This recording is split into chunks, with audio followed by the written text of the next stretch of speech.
ব্যাপার দীপ্ত, তোমার এই অবস্থা কেন? আর এত জায়গা থাকতে তুমি আমাকে এই গ্রামে কেন ডেকেছো? সত্যি তোমাকে যে কি করে বলি, বাবা আমাকে বাড়ি থেকে বের করে দিয়েছে শুধুমাত্র তোমাকে ভালোবাসার কারণে। বাবা তোমার আর আমার সম্পর্কটা মেনে নিতেই পারছে না। আঙ্কেল আমাদের সম্পর্ক মেনে নেবে না বুঝলাম, কিন্তু তোমার পোশাকের এই অবস্থা কেন?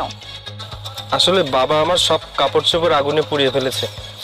পাশের বাড়ি থেকে এই জুতা, এই প্যান্ট আর এই গেঞ্জিটা পরে এসেছি। এমনকি কাছে একটা টাকাও নেই। কি যে করি কিছুই বুঝতে পারছি না। শ্রুতি, চলো না আমরা দুজন দূরে কোথাও চলে যাই। তোমাকে আমি আজকে বিয়ে করতে চাই। চলো না দুইজনে মিলে একটা সুন্দর সংসার সাজাই, যেখানে শুধু তুমি আর আমি থাকবো, আর কেউ থাকবে না।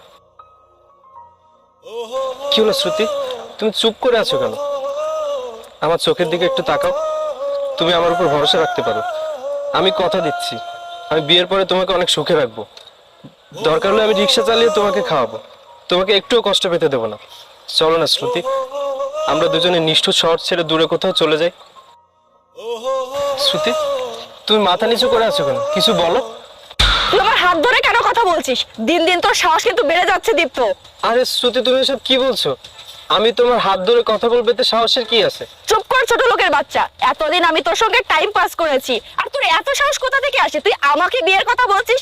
এই ফকিরের বাচ্চা, তুই কিভাবে ভাবলি তোর সঙ্গে আমি পালিয়ে গিয়ে বিয়ে করব? তোর বাবা তো তোকে ঘাড় ধাক্কা দিয়ে বের করে দিয়েছে। কি এনেছিস সাথে?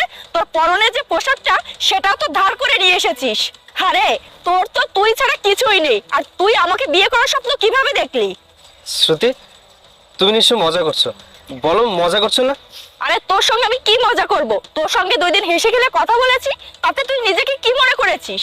তার মানে শ্রুতি, তুমি আমার সাথে ভালোবাসার অভিনয় করেছো? অবভিয়াসলি তোর মতো মানুষের সঙ্গে অভিনয়টাই যায়। আর শোন, এখানে দাঁড়িয়ে আমি আমার মূল্যবান সময় নষ্ট করতে চাচ্ছি না। আসি, বাই। শ্রুতি, শ্রুতি আমার কথা শোনো। দাঁড়াও শ্রুতি।